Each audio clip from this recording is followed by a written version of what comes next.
Assalomu alaykum, hurmatli Spation o'quv markazi, YouTube va boshqa ijtimoiy tarmoq tomoshabinlari. Bugun sizlar bilan yangi mehmonimiz Mansurbek aka bilan samimiy dildan suhbat qurish niyatida bugungi podkastimizni boshlaymiz. Assalomu alaykum Mansurbek aka. Va alaykum assalom. Yaxshi kelib oldingizmi? Charchamasdan Spation o'quv markaziga xush kelibsiz. Rahmat. Sizni ko'rib turganimizdan bugun xursandmiz. Siz haqingizda qisqa ma'lumotlar to'plaganmiz. Bularni avvalo aytib o'tsak, keyin undan keyin o'zingizni tanishtirasiz degan umiddamiz. Hop, bugungi mehmonimiz Mansurbek aka o'zini mehnati, o'zini tirishqoqligi bilan hammamiz o'rtamizda yaxshi obro'ga ega bo'lgan kishimiz bo'lib, ular nafaqat ta'lim yo'nalishi, balki boshqa turli xil sohalarda o'zlarining mutaxassis bo'lib yetishganlar. Mansurbek aka, xo'p, oddiy savol qilib boshlaydigan bo'lsak, Mansurbek o'zi kim? Mansurbek o'zingiz boshlaganingizdek, oddiy savol qilib boshlaymiz deganingizdek, oddiy inson, hamma kabi, ichki ishlar xodimi, 3 farzandning otasi. Xo'p, Mansurbek aka, hamma davrda o'zini boshlanish pog'onasi bor. Keling, bugungi suhbatimizni avvalo o'zingizni yoshligingiz, ya'ni hayotingizni boshlanish, o'zingizni aqlingizni tanish davringizdan boshlaylik. O'zingizni yodingizga tushgan holatlar, bir yoshlikka qaytaylik birga. Yoshligingiz haqida aytib bering. Xo'p, 1985-yilda Hamza Uchqo'rg'on tumani Hamza qishlog'ida tug'ilganman. Maktab bitirgach, Namangan davlat Nampi qoshidagi akademik litseyda o'qishimni 9-sinfdan keyin davom ettirdim.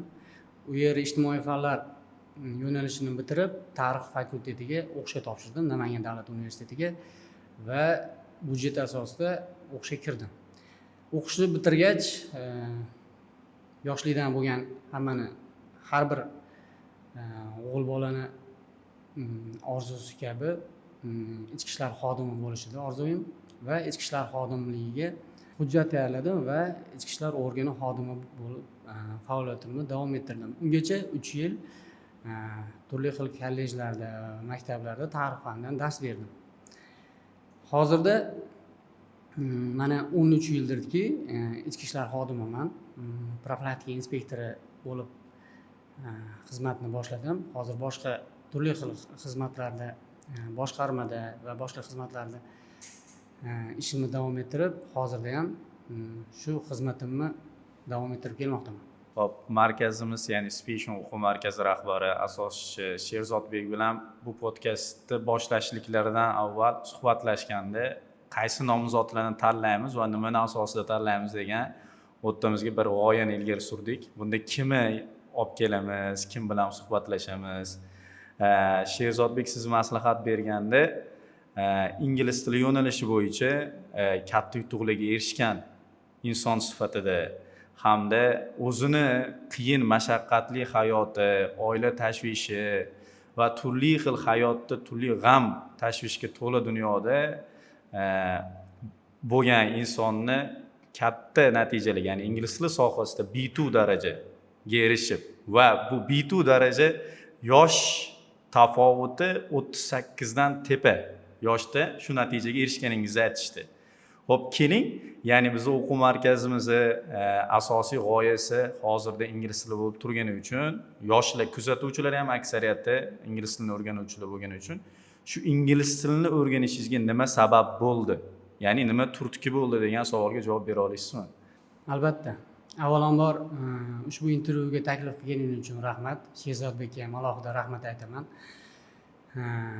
Bu ingliz tiliga kirib kelishimga asosiy sababini aytadigan bo'lsam, ko'pchilikka kulgili tuyulishi mumkin. Sababi asli qiziqishim sportda, yoshligida sportda asosan erkin kurash turi bo'yicha shug'ullanib kelaman, hozirda ham. O'sha 2 yil oldin bir kishi bilan kurash tushayotgan paytimizda bir kun oldingi Hamzat Chimayevni, o'sha UFC jangchisi Hamzat Chimayevni Li bilan jangini o'zaro gaplashib qoldikda, keyin Hamzat Chimayev Danamoyevga nima deganini menga aytib berdi. Keyin men qanaqa qilib bilding bu nima deganini, axir inglizchada bo'ldi-ku bu desam, men dedam tarjima qilib berdilar dedi. keyin men o'zimga o'zim savol berdim.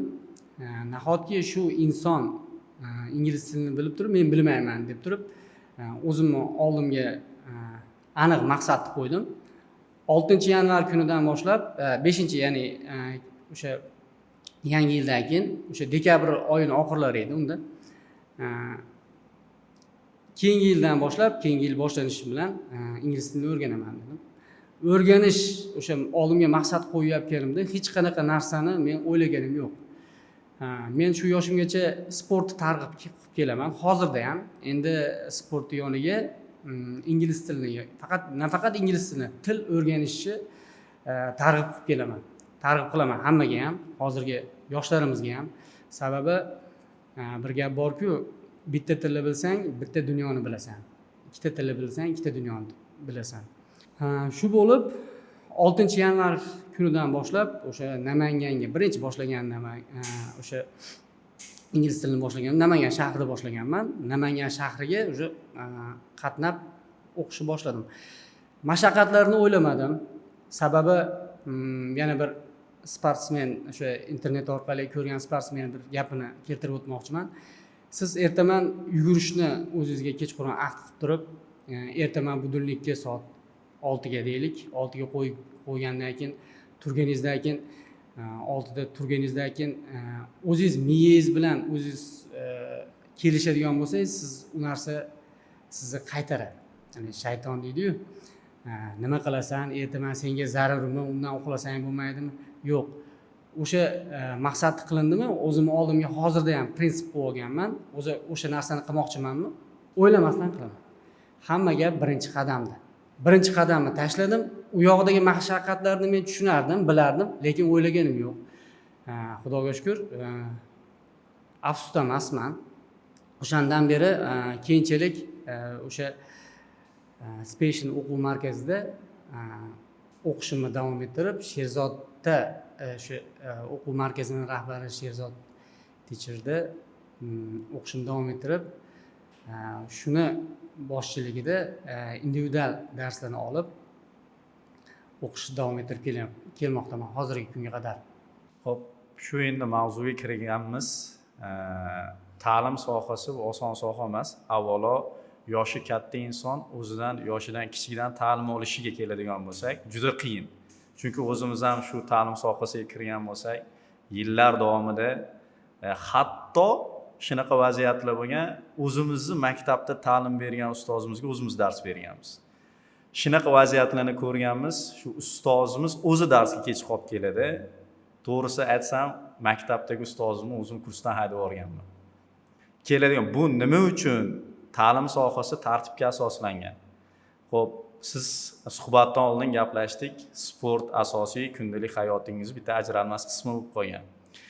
Shu sport sizni shu ta'lim, ya'ni ingliz tili sohasi bo'ladimi? Suhbatdan oldingi yana bir gaplashgan gapimizni eslatamiz. Boshqa tillarni bilarkansiz.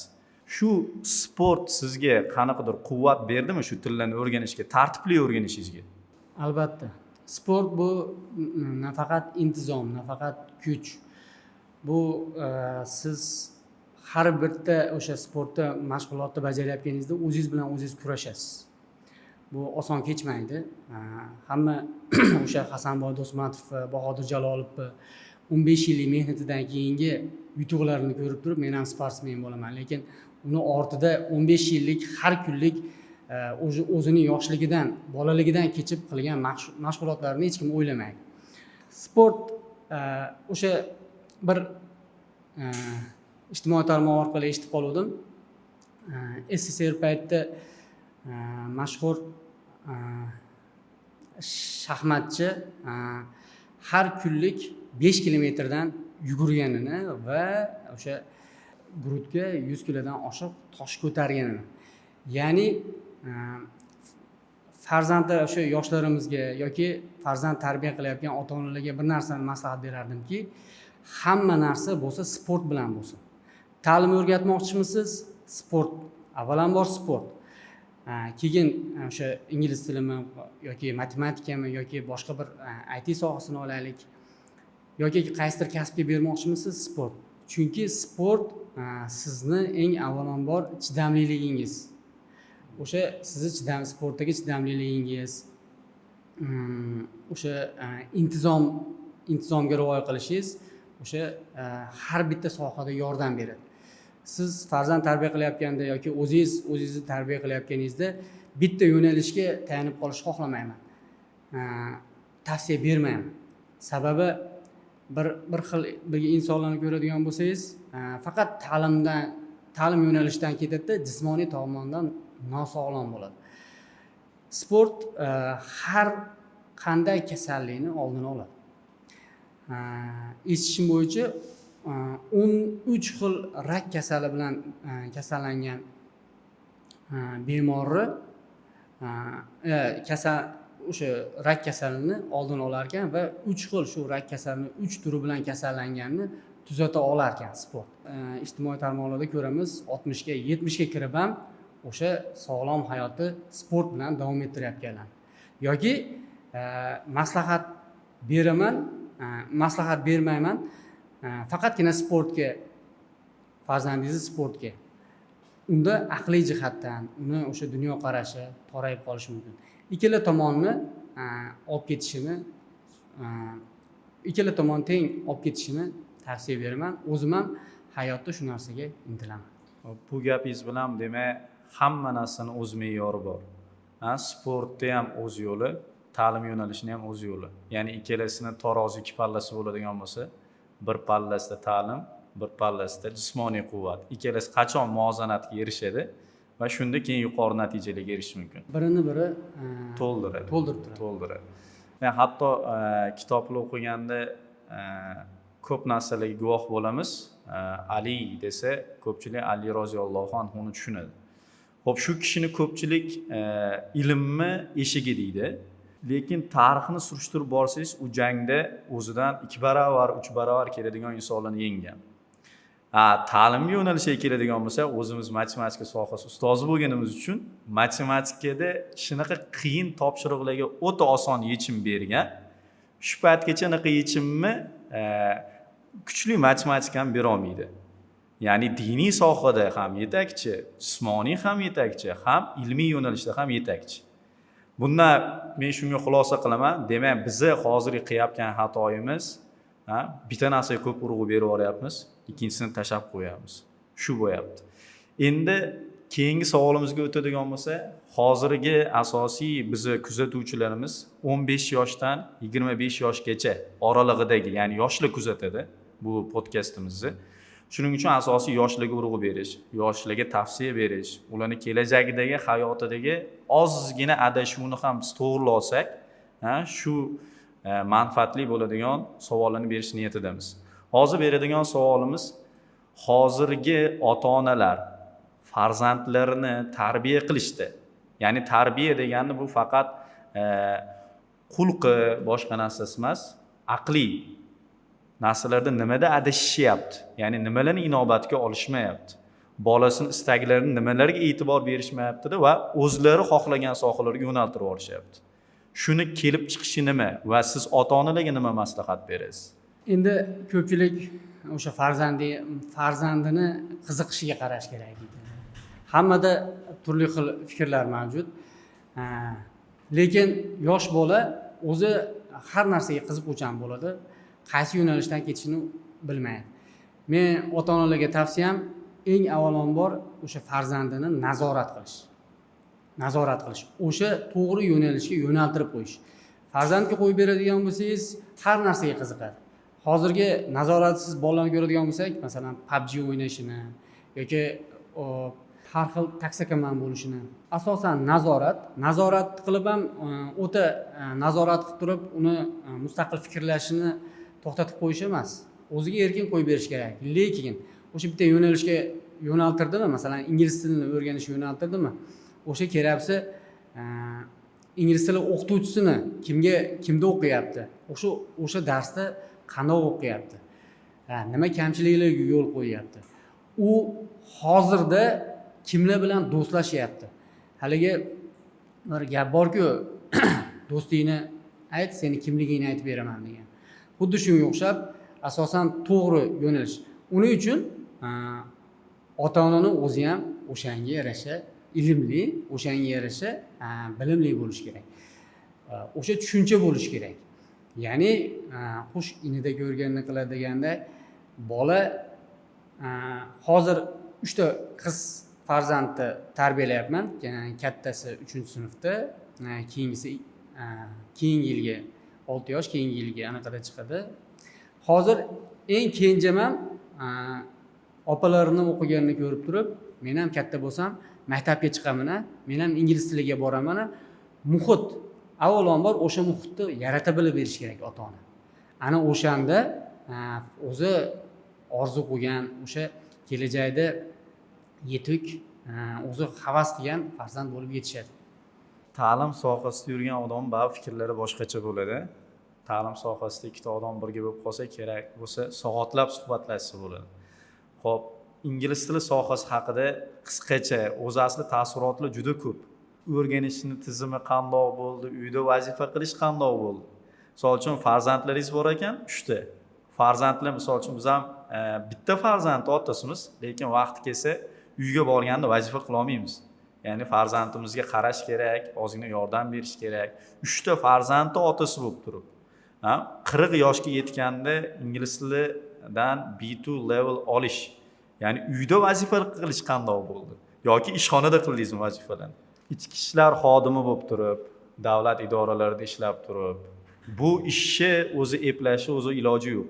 Juda qiyin, mashaqqatli, sutkalab kerak bo'lsa ishxonani o'zida, davlatni xavfsizligini ta'minlab va shunga qo'shimcha ravishda, ya'ni bu qiyinchiliklarga yana qiyinchilik qo'shib turib farzandlarga ega bo'lib, ular bilan qandoq qilib shunchalik, ya'ni ingliz tilida B2 darajaga erishdingiz?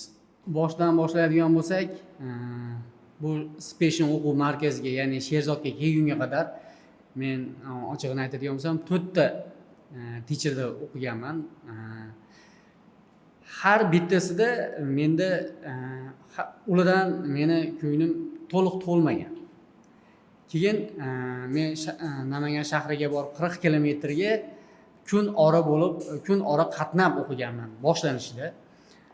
Keyin u yerdagi o'qituvchi ketib qolgandan keyin, boshqa sohaga o'tib ketgandan keyin Uchqo'rg'onda yana 3 ta o'qituvchiga bordim, lekin qandaydir qanoatlanganim yo'q va hali oldindan oqqan suv qadri yo'q deydi-ku. Menga ko'p aytishgan, Sherzodda Special Sherzodga borib tayyorlaning deb o'zimni jiyanlarim aytishganda, men ochig'i o'ylab ko'rmaganman, mensimaganman desa ham bo'ladi. Keyin keldim, Sherzodga ochiq men maqsadimni tushuntirdim. Sherzod aslida hech kimni individualni o'qitishga vaqti yo'q ekan. Men maqsadlarimni o'sha birinchi suhbatdayoq men 1 soatga yaqin suhbatlashdim.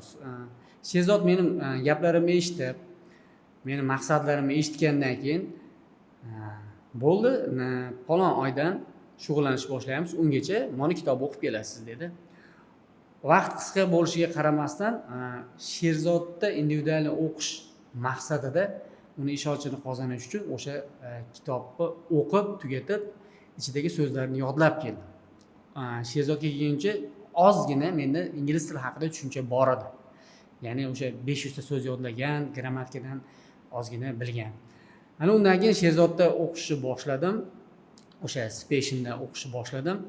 O'qiganimda har bitta o'sha siz o'zingiz aytyapsiz, ichki ishlar organi xodimi bo'lib, undan tashqari oila tashvishi, ro'zg'or, masalan, o'sha yoshingiz katta bo'lgandan keyin qayergadir to'yga borish kerak bo'ladi yoki sovuq ma'rakalarga, undan tashqari ham ko'p siz reja qilmagan va siz qilishingiz kerak bo'lgan ishlar ko'p chiqib qoladi. Men eng avvalambor kuchli ishtiyoq, shu ingliz tilini o'rganishga kuchli ishtiyoq meni turtki berdi. O'rganaman degan ahdim. Chunki bir ishni boshlaganingizdan keyin o'rganaman deb turib, mashish qilaman deb turib, o'sha va'dangiz ustidan chiqmaganingizdan keyin o'zingizga nisbatan ishonchingiz ham qolmaydi. Keyingi safar bir narsani plan qilayotganingizda, reja qilayotganingizda siz o'zingizga nisbatan ishonch bo'lmaydi. eng avvalambor o'zingizga bo'lgan ishonchni so'ndirmasligingiz kerak. Yoshim o'tgandan keyin o'sha yoshingiz o'tgandan keyin ilojsiz narsani deyarli imkonsiz narsani o'zi yo'q bo'lib qolar ekan. Ya'ni o'sha biz ko'ryapmiz, ikkita oyog'i yo'q, ikkita qo'li yo'q odamlarni suzayotganini yoki qo'li yo'q bo'lib turib qaysidir okeanni zabt etayotganini yoki qaysidir jismoniy nuqson bilan qaysidir muvaffaqiyatga erishyapgan. Men ham shu ahd qildim, boshladim. Sherzod menga hamohang bo'ldi. Ya'ni o'sha darsni birinchi grammatikadan boshlaganimizda Sherzodning ruxsati bilan men o'sha diktofonni yoqib qo'yardim. O'sha ingliz tilini boshlagan mahalimda men bundan tashqari uyimda 8 ta 10 ta adashmasam hayvonim bor edi. Ya'ni mol boqardim. Buqa boqardim. Bundan tashqari dehqonchilik qilardim. O'sha 2 gektar, 3 gektarlab dehqonchilik qilardim. Shularni orasida ishlardan ortib, dehqonchilikdan ortib, o'sha oila tashish ro'zg'orlaridan ortib qilishga ahd qildim. Meni ahdim o'sha qiziqishim va ahdim sabab bo'ldi. Har darsga kelganda Sherzodning ruxsati bilan o'sha diktofonni yoqib qo'yardim. Endi yoshingiz 40 ga kirgandan keyin sizda o'sha miya muskullari ishlamay qoladi-ku. Ya'ni dangasa bo'lib qoladi. Miya muskullari ham xuddi sportdagi o'zingizni tana muskullaringizga o'xshab muskul hisoblanadi. Qanchalik ishlov bersangiz, qanchalik harakat qiynasangiz, shunda ishga tushadi. Boshda qiyin bo'ldi to'g'risi. Ya'ni so'zlarni yodlash, maligi bo'ldi endi meni xotiram tugadi, men endi hech narsani eslab qola olmayman deganlar adashadi. Miyani qiynayverdim, ya'ni ochilib ketdi. O'sha Sherzodni o'sha dars o'tish jarayonida diktofonni yoqib qo'yardim. Uyga borganda, hayvonga qarayotganda o'sha naushniklar bilan qayta eshitardim. Keyingi darsga borguncha 4 marta eshitardim. Ya'ni o'sha narsani eshitib, o'sha vazifani uyga berilgan homework qilardim. Bundan tashqari har bitta so'zni yodlashda bilasiz, bir joyda o'tirib vaqt ajratish qiyin bo'ladi. Men qaysidir to'y hashamga boramanmi, qaysidir sovuq marakaga boramanmi yoki ishimni qilish jarayonida cho'ntagimda o'sha yodlamoqchi bo'lgan so'zlarim, inglizcha so'zlarim, o'sha definitionlari bilan birga yozib olardim-da, qarab yurardim. Qarab o'sha ikki tomonlama. Ya'ni ilojsiz narsani o'zi yo'q deyapman-ku. Siz bir narsani xohladingizmi, qilish o'sha oldingizga aniq bir maqsadni qildingizmi, qilar ekansiz. Faqat u sizni oldingizga qo'ygan maqsadingizga bog'liq. Siz uni qanchalik xohlaysiz. Kuchli xohlasangiz o'shani uddalaysiz. Agar u darajada bo'ladigan bo'lsa, harakatingiz ham shunga bog'liq bo'ladi. Shundoq qilib boshladim. Keyin o'z-o'zidan davom etib tunni tongga uladim kerak bo'lsa, chunki ishdan uyga borganda kechqurun 10, 11, 12 bo'lib ketadi. Lekin vazifani qilish kerak bo'ladi. Sherzod o'sha teacherni ishonchini oqlash uchun o'sha uxlamay bo'lsa ham vazifani qilib borardim. Menga dars bermay qo'ymasin. Chunki u individual dars bermaydi hech kimga, buni men yaxshi tushunaman. Shu tarzda davom etdi. Lekin shunaqangi kunlar bo'ldiki, ish tufayli orada 20 kunlab, ba'zida bir oylab qolib ketgan paytlar ham bo'ldi. Bilasizmi, sizni irodangiz qachon sinaladi? Bitta narsani qaytadan boshlash. Xuddi trenirovka jarayonida ham 2-3 kundan oshib ketadigan bo'lsa, siz sportdan qaytib qolasiz. Oldingi formangizdan qaytib qolasiz. Ingliz tili ham xuddi shunga o'xshash. Bir hafta o'qimadingizmi, shu ingliz tilidan chiqdingizmi, muhit boshqa bo'ldimi? Ingliz tili muhitidan boshqa o'zbek tili muhitiga o'tdingizmi, siz orqaga qaytib qolasiz. Sizni irodangizni sinaladigan payt bu qayta takrorlash. O'sha narsalarni yana boshidan boshlash. Bilasizmi, shu 2,5 yil jarayonida bu narsa meni boshimdan yaqin 30 marotabalab boshimdan kechdi. Har safar men qaytadan boshlayotganimda katta qiyinchiliklarga duch keldim. Lekin xudoga shukur, bu menga o'zimga bo'lgan ishonchni orttirib berdi. Bir narsani boshlaganingizdan keyin o'sha keyingi narsalar kelib chiqarar ekan. Men yangi o'qishga Sherzod bilan o'sha birinchi uchrashuvda meni o'qiting deb kirgan paytimda menga bir gap aytgandi. Siz ingliz tili o'rganish jarayonida dunyoqarashingiz kengayib ketadi deydi. Haqiqatan birinchi qadamni tashlaganimdan keyin men o'sha ingliz tilini o'rganishga birinchi qadamni o'ylamasdan tashladim, qiyinchiliklarni o'ylamasdan. Bu narsa menga keyinchalik keyingi maqsadimni keltirib chiqardi. Ya'ni inson hayotda bir narsani maqsad qildimi, uni maqsadi chegarasi yo'q ekanda, katta narsani maqsad qilish kerak ekan. Orzuni katta qilish kerak ekan. Meni yoshligimda orzuyim to'g'risi shu o'qishga tarix institutiga kirsam, undan keyin ichki ishlar xodimi bo'lsam, shu bilan chegaralangan. Ammo ingliz tilini boshlaganimdan keyin menda o'zimga ishonchim ortib borgandan keyin men keyingi maqsadimni yo'lga qo'ydim. Ingliz tilini tugatsam, men ITni, ya'ni axborot texnologiyalarini boshlashni maqsad qildim va shu maqsad yo'lida Toshkent davlat axborot texnologiyalar universitetiga o'sha o'qishga kirdim, o'qishga topshirdim. Ya'ni ikkinchi mutaxassislikka. Ya'ni keyingi maqsad men faqat ingliz tili bilan cheklab, meni maqsadlarim ingliz tili bilan cheklanib qolmadi-da, shu ingliz tili orqali ingliz tilida ITni o'rganish va IT programmer bo'lish maqsadi paydo bo'ldi. Va shu maqsadda hozirda maqsad yo'lida harakat qilyapman. Xo'p, bu gaplardan shuni xulosa qilish mumkinki, bugungi kunda asosiy muammo bo'lgan yoshlarimizga avvalo bu bir tavsiya bo'ladimi, bildirishnoma bo'ladimi? Hozirgi kunda yoshlarimizda ko'pida shu holatni kuzatamiz. Ya'ni bir maqsad qo'yadi, qiyinchilikka uchraydi va tark etadi. Bu demak, mehmonimizni xulosalari shuki, harakatdan to'xtamaslik kerak, maqsadni katta qo'yishlik kerak. Xo'p, endi shu joyda keling bir mavzuyimizni boshqa sohaga o'giraylik. O'zingiz hozir 40 yoshga kirgan bo'lsangiz, 18 yoshga qaytib qolsangiz, 18 yoshga kirib qoldingiz deylik, 16 deylik, maktabni bitiruvchi sinflari. Shu yo'nalishda, ya'ni nima qilgan bo'lsangiz shu yo'nalishda ketarmidingiz yoki qaysidir xatolarni to'g'rilab yo'nalishingizni o'zgartirgan bo'larmidingiz? Qiziq savol bo'ldi. Bilasiz, men 18 yoshligimda menda oldimda ikkita maqsad bor edi. Yo'q. Bitta maqsad bor edi. O'sha bitta maqsadga erishgach, keyingi ikkita maqsadni boshlash, ya'ni keyingi ikkita maqsadga erishish. Men o'sha akademik litseyda, Namangan shahridagi akademik litseyda o'qib yurgan paytda, bizni paytimizda, yoshligimizda biz ko'p qiyinchiliklarga duch kelardik.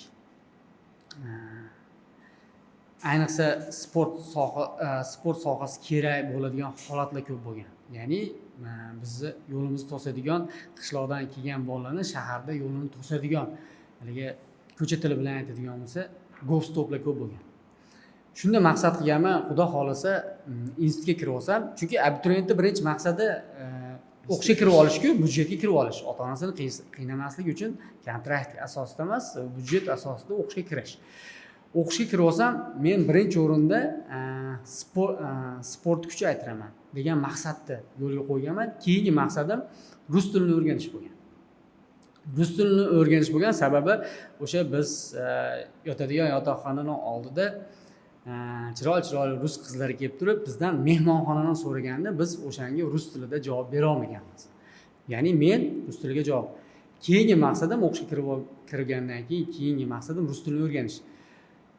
Xudoga shukur, ikkalasini ham o'qishga kirganimdan keyin ikkalasiga ham erishdim. Ya'ni men sport bilan bir qatorda rus tilini o'rgandim. Ya'ni rus tilini o'rganishimga asosiy sabab, men rus tilini ingliz tiliga o'xshab grammatikasini o'rganib, qaysidir kurslarga borib o'rganmaganman. Men Rossiya Federatsiyasiga o'qishni bitirib ishlagani ketganman va o'sha yerda rus tilini o'rganganman. Ya'ni o'sha yerda Rossiya Federatsiyasida konserj bo'lib ishlaganman. U konserjni ko'pchilik biladi. O'sha 17 qavat undan o'sha ko'p qavatli uylarning tagida охранник bo'lib o'tirasiz. Men 24 soat o'sha yerda o'tirish bo'lgan va o'sha yerda o'tirib har bitta tushunmagan so'zimni gazetaga yozardim. Gazeta menga dasturxon vazifasini ham bajarardi. Gazetaga yozardimda o'rtog'im o'sha meni Rossiyaga ishga taklif qilgan o'rtog'imdan tarjimasini bilib, har kuni o'rgangan bilmagan so'zimni yozib, har kuni otardim. O'sha dasturxon bo'lib ketardi. Ya'ni rus tilini shunaqa qilib o'rganganman. Keyinchalik o'sha rus tilini ham o'rgandim, sportni ham bildim. O'sha haliga bir gap borku, har bitta gapingizga o'sha maqsadni o'sha o'ylab, ya'ni fikrlashni, maqsadni o'ylab qiling. Har bitta gapingizga farishtalar omin deydi-ku musulmonchasiga. Yoki bir Shohruxxonning bitta kinosida bor. Sen bir narsani chin ko'ngildan maqsad qilsang, o'sha maqsadingga erishish yo'lida koinotda har bir narsa maqsadingga erishish yo'li paydo bo'ladi degan gapi bor. Senga yordam qilsin. Ha, senga o'sha maqsadingga erishish paydo bo'ladi. O'sha maqsad qilgandim, o'sha maqsadimga erishdim. Ya'ni o'sha avval sport va rus tili. Mana keyingi maqsadlarim haqida gapirib o'tdim. Demak, hamma maqsadlaringizga erishdingiz. Bundan keyingi maqsadlaringizga ham erishish yo'ldasiz. Afsuslanmaysiz. Yo'q. 18 yoshingizda qaytib qolsangiz ham yana shu yo'lni tanlab, shu bosib o'tilgan yo'ldan Ichki bosib ishlar o'tadi. organi xodimi bo'lish bilan bir qatorda ingliz tili, rus tili, shu til, ya'ni til yoki boshqa sohalarni ham o'rganish. Chunki men kasbimdan faxrlanaman. Shu kasbni egasi bo'lganimdan xursandman. Xo'p, endi misol uchun ichki ishlar xodimi deylik, asosiy yo'nalishingiz ichki ishlar xodimi. Ko'pchilikda ya'ni ikkita yo'nalishni birga olib ketish juda qiyin. Avvalo siz yo'nalishingizda o'qituvchi yo'nalishlar, misol uchun biz o'qituvchi bo'lsa, bizni ko'pchilik sportsmen deb bilmaydi. Turishimizdan yoki boshqa qilishimizdan, ya'ni ikkitasini birga olib ketish o'z o'rnida juda mashaqqatli bo'lgan narsa. Xo'p, buni xulosa qilamizki, ya'ni yoshlarimiz ko'pi bahona qiladi. Ya'ni men ingliz tili o'qituvchisiga matematikani bahona qiladi, men matematika o'rganyapman deydi, matematika o'qituvchisiga ingliz tilini bahona qiladi. Xo'p, yoshlar, sizlarga bir aytadigan gapimiz bor, eshituvchilarga. Xulosa qilib oling, shundoq katta yoshda, ya'ni 40 yosh ham, bu degani ikkita o'spirin yoshini bosib o'tgan kishi. Ikkita yo'nalishni bir xilda olib ketish oson ekan. Faqat avvalo maqsad qo'yib olish, niyatni to'g'ri qilish. Bular aytganlarda koinotni, ya'ni har bir narsasi sizga yordam beradi. Avvalo, Xudo sizga yordam beradi, ularni sizga xizmatchi qilib qo'yadi. Har bir qilgan maqsadlaringizga, niyatlaringizga yarasha niyatingizga yetasiz. Xo'p, endi shaxsiy hayot deysizmi yoki boshqacha tasavvurda bo'lasizmi? Kitob mutolaasiga o'tadigan bo'lsak. Hozirgi yoshlarimiz, endi yoshlar deb ko'p ta'kidlayapmiz. Yoshlar degani bir yoshlarning qalbiga menga gapiryapti ekan degan xulosa bo'lish uchun yoshlar so'zini ko'p ishlatyapmiz. Kitob mutolaasi siz uchun qanchalik muhim degan savol bersa. Kitob o'qiysizmi yoki? Xo'p, yoshligimizda ko'proq men yoshligimni oladigan bo'lsak, o'zbek roman kitoblarini o'qirdim. O'zbek va dunyo adabiyotini kitobini o'qiganman. Masalan, Ikki eshik orasi, o'tgan kunlar, Mehrobdan chayon. Birinchi o'qigan kitobim bu Alpomish kitobi bo'lgan. Yoshlarimiz, hozirgi yoshlarimiz 50 bet kitob o'qidi, majburlasa 50 bet, 60 bet o'qiydi-da. Undan u yog'iga zerikib qoladi. Men shunaqa yoshlarimizga tavsiya bermoqchi edim. Ufq romanidan boshlashsa. Ufq romani yoki Ikki eshik romanidan boshlashsa, chunki o'sha 50-betdan keyin qiziqarli payti boshlanadi, kitobni tashlab yuborishmaydi. Yoki meni hozirgi kunga qadar eng qiziqib o'qigan kitobim bu Graf Monte Cristo, Aleksandr Dyumani Graf Monte Cristo kitobi. Endi hozir yoshim o'tgandan keyin ilmiy kitoblarni o'qiyapman. O'sha birinchi hali yuqorida aytib o'tganimdek, birinchi dars kirganimda siz ingliz tilini o'rganish orqali dunyoqarashingiz kengayadi. Dunyoqarashingiz kengayishining asosiy sababi siz listening eshitasiz, qaysidir ma'lumotni olasiz. Readingdan tayyorlanish uchun qaysidir artikelni o'qiysiz. Yoki oddiy bir misol olaylik, readingni kuchaytirish uchun, so'z boyligini kuchaytirish uchun Health kitobi 600 betlik, ya'ni salomatlik kitobini o'qish jarayonida siz qancha ma'lumot olasiz, bilasizmi? Yoki speakingga tayyorlanayotganingizda ham yana bir ma'lumot o'qiysiz. O'sha dunyo bilan dunyoni oldi mamlakatlarini bilan o'sha aholisi bilan hamohang birga bo'lib birga ketasiz. Ya'ni siz xohlaysizmi, xohlamaysizmi dunyoqarashingiz o'sib ketadi. Ya'ni har kuni o'sha New Science'dan har kuni bitta artikel o'qiganimda qandaydir ma'lumot olardim. Yangi ma'lumot olasiz. Siz oldingi inson bo'lmay qolasiz. 1 yildan keyin, 1,5 yildan keyin siz boshqa insonga aylanasiz. Haligi siz do'stlaringiz bilan gaplashib o'tirgan, avvalgi do'stlaringiz bilan gaplashib turganingizda ham sizni fikrlashingiz boshqachaligini his qilasiz. Kitob o'qish bu avvalambor nutqingizni rivojlantiradi. Siz qayerda nima deyishingiz kerak? Ma'lumotlar to'la miyangizda qayda nima deyish kerakligini bilasiz. Mana yaqinda nemis tilidan o'sha jahonda birinchi o'rinni olgan qizimiz haqida 1 yil oldin, adashmasam 1,5 yil oldin O'zbekistonda shov-shuv bo'ldi. Internetda portlatgan bir narsa bo'ldi desak ham bo'ladi. Shu qizni intervyusini eshitib qoldim, podkastini eshitib qoldim. Haligi qizni gapirayotgan gaplardagi nutqdagi ravonlik, gapirayotgan gaplardagi ma'noni ko'rsangiz, u tengi yoshlar u darajada gapirmaydi. Sizga yaqqol misol yoki prezident maktabida ta'lim olayotgan yoshlarimiz boshqa ta'lim muassasalarida ta'lim olayotgan yoshlarimizdan keskin farq qiladi. Ya'ni to'g'ri Instagram, YouTube'da ma'lumot olishingiz mumkin, lekin kitobda to'liq ma'lumot olasiz. Internet orqali short, ya'ni qisqa ma'lumotlarni olishingiz mumkin. Siz dunyoqarashingizni o'zgartirib yuboradi. Men kitob o'qiyotganimda o'sha hatto uyda ota-onam qanaqadir ish bitirsa, shu ishni bajarib kelguncha ham hayolim o'sha kitobda bo'lardi. Kitob qiziqligidan. Hozir ham masalan listeningni rivojlantirish uchun siz qaysidir Joe Rogan'nikinimi yoki boshqa bir podkastda eshitadigan bo'lsangiz, siz boshqa dunyoga tushib qolgan bo'lasiz. Ya'ni o'zimizda haligi vaynerlarni, haligi bachkana vaynerlar emasu, bir shunaqa yoshlarimizga yaxshi chet el intervyu podkastlarni eshitish tavsiya beraman. Kitob o'qish foydali va faqat foydali. Faqatgina chegarani bilish kerak.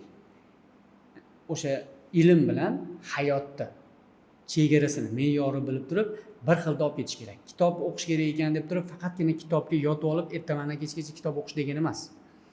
O'sha обязательно o'sha kuningizdan qaysidir vaqtda kitob o'qishga ajratishingiz kerak.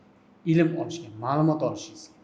Oddiy o'zingiz sog'lig'ingiz uchun ham qaysidir doktorga tavsiya berishdan oldin o'sha haqidagi kitob o'qisangiz, siz to'liqroq ma'lumotga ega bo'lasiz. Demak, bunda yana bir qirrangiz ochildi. Kitob o'qish sirlari va boshqa haqida gaplashdik. Biz endi o'ylaymiz, ichki ishlar xodimi deganda yoki ustozlar, tarix yo'nalishi o'qituvchisi deylik, bir zangor forma kiyib yuradigan, doimiy nazoratda tashqarida yuradi, huquqbuzarliklarni oldini oladi, ularni hayotiga, ya'ni o'zini shaxsiy rivojlanish uchun umuman vaqti yo'q insondek ko'ramizda. Demak, bu gaplaringizdan shuni tushunib olyapmizki, demak, bu hammasi qo'sh tirnoq ichida. Izlagan imkon topar. Izlasak bo'ladi. Kitob o'qisak bo'ladi. Telefonni bir chekkaga qo'yib, o'qisak bo'ladi. Sizni gaplaringizni bitta qo'shimcha qilamiz. o'sha science dedingiz o'qigan science kitob. O'sha institutni bitirib, institut tushuna olmagan mavzularim bor edi men. Institut tushuna olmaganman fizika o'qiganda, ya'ni to'kni qandoq hosil qilish. Buni eshituvchilar juda yaxshi bilishadi. Science kitob desa, to'kni olish jarayonlarini tushuntirib bergan. Institut tushunmaganman. Professor o'qituvchilar o'rgatgan tushunmaganman. Sheriklarim o'rgatgan tushunmaganman. Ingliz tili o'rganishni boshlaganmiz. Science kitob o'qiganmiz. O'sha joyda physics and chemistry degan yo'nalishi bor. O'sha joyda shu to'k olishini shundoq tushuntirgan, u adashmasam 2005-yil kitob.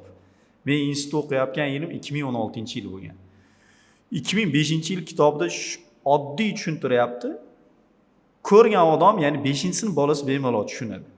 Agar men institutdagi holatim bo'yicha ketganimda, o'sha fizikani tushunmas ekanman deb turib orqaga yugurib qo'yardim. Hozir fizikadan bilimlarim ancha yaxshi. Nimani hisobiga? O'sha kitob varaqlash hisobiga. Nimani hisobiga? Ingliz tilini o'qish hisobiga. Nutqimiz, o'quvchilarga dars berish, har bitta ustozga maslahatimiz, har bitta odamga maslahatimiz shu bo'ladiki, ya'ni kitob o'qish, zararga urmaydi. Faqat me'yorini bilsak. Real hayot bilan orasidagi tafovutni farqlab olsak. Xo'p, endi oxirgi sizni bitta maslahatingiz bo'ladi. Yoshlarimizga qalbingizdan o'tadigan, ya'ni ichingizdan o'tadigan ichki ishlar xodimi sifatida, ota sifatida yoki qaysidir onani farzandi sifatida yoshlarga xolisona nima nasihat qilasiz?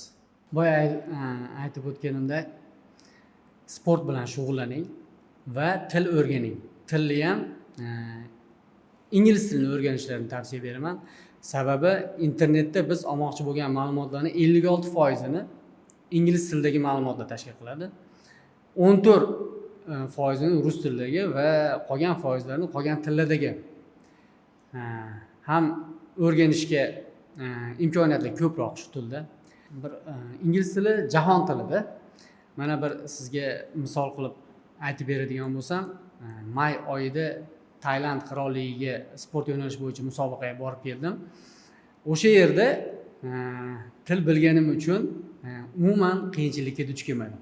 Nimani xohladim, qayerga bormoqchiman, nima yemoqchiman, bemalol so'radim. Menga hech qanaqa tarjimon yoki gid kerak bo'lgani yo'q.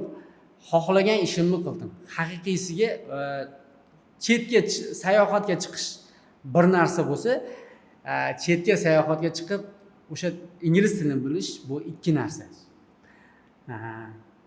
Shu ingliz tilini sport bilan shug'ullanishi, qaysi sportni qaysi turi bo'lishidan qat'iy nazar sport bilan shug'ullanishi va ingliz tilini o'rganishi, ingliz tilini ham mabodo Uchqo'rg'on tumanida bo'ladigan bo'lsangiz, Spation. Aynan Spationda. Chunki men Spationga kelguncha o'zim aytganimdek 4 ta o'quv markazida bo'ldim. O'rganmasangiz, menga o'xshab 40 yoshda o'rganishga to'g'ri keladi. Rahmat samimiy suhbat uchun, qimmatli vaqtingizni ayamasdan kelganingiz uchun.